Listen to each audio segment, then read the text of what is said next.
What is the difference between ordinary and extra ordinary ಅಂದರೆ, ಸ್ನೇಹಿತರೆ, ಆರ್ಡಿನರಿಯ ಹಿಂದೆ extra, correct.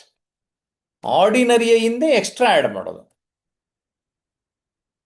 What is that extra? ಯಾರು decide ಮಾಡಬೇಕು? ನಾವು ಡಿಸೈಡ್ ಮಾಡಬೇಕು. ಈಗ ನಾನು 4 ಪದಗಳಲ್ಲಿ ಗುರುತಿಸ್ಕೊಳ್ತೇನೆ ಅಂತ ಹೇಳ್ತಾರೆ. ನಂಬರ್ 1, ಮೆಂಟರ್, ಮಾರ್ಗದರ್ಶಕ, ಹಲವರಿಗೆ ಮಾರ್ಗದರ್ಶನವನ್ನು ನೀಡುತ್ತೆ. ಟ್ರೈನರ್, ತರಬೇತುದಾರ. ಆಥರ್, ಲೇಖಕ, ಬರಹಗಾರ. ಇನ್ಫ್ಲುಯೆನ್ಸರ್, ಸಾಮಾಜಿಕ ಜಾಲತಾಣದಲ್ಲಿ ಮಾತುಗಳ ಮೂಲಕ ಇನ್ಫ್ಲುಯೆನ್ಸ್, ಪ್ರಭಾವವನ್ನು ಬೀರೋದು ಅಂತ.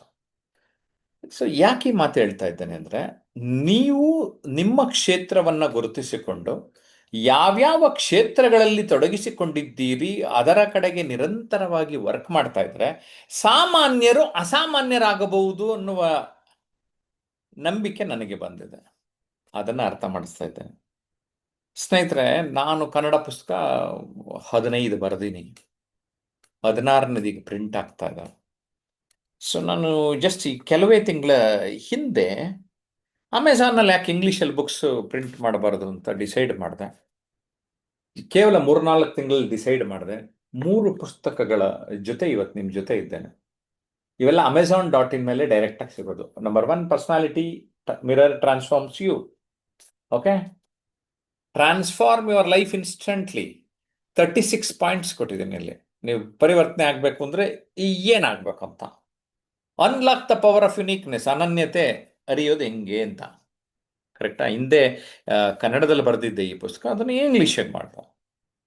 ಸೊ ನನಗೆ ಏನಪ್ಪ, ಎಲ್ಲ ಅಮೆಝಾನ್ ಇಡೀ ಪ್ರಪಂಚಕ್ಕೆ ರೀಚ್ ಆಗ್ತಾರೆ, ನಾವು ಇಲ್ಲೇ ಬೆಂಗಳೂರಲ್ಲಿ ಕೂತ್ಕೊಂಡ್ರು ಪ್ರಪಂಚಕ್ಕೆ ರೀಚ್ ಆಗೋದೇನು ಅಂತ ಯೋಚನೆ ಮಾಡಿದೆ.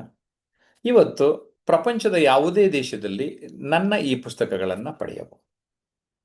So just I have decided and I have published ಒಂದು small work. What is that? I have done some extra work that has taken me to the global level. ಹಾಗೆ ನೀವು ನಿಮ್ಮ ಜೀವನದಲ್ಲಿ ಒಂದು ಸಣ್ಣ ಕಾರ್ಯವನ್ನು ಮಾಡ್ತಾ ಬನ್ನಿ. ಆ ಪುಟ್ಟ ಪುಟ್ಟ ಕಾರ್ಯಗಳೇ ನಿಮಗೆ ದೊಡ್ಡ ಕಾರ್ಯಗಳಾಗಿ ಪರಿಣಾಮವನ್ನು ಬೀರುತ್ತವೆ ಅಂತ ಹೇಳೋದಕ್ಕೆ ಇಷ್ಟಪಡ್ತೇನೆ. ದೆನ್ ನೀವು ಎತ್ತರೆತ್ತರಕ್ಕೆ ಜೀವನದಲ್ಲಿ ಏರಲು ಸಾಧ್ಯ ಅಂತ ಈ ಮೂಲಕ ಹೇಳ್ತೇನೆ. ಏನಂತೀರಿ? ಕಾಮೆಂಟ್ ಮಾಡಿ.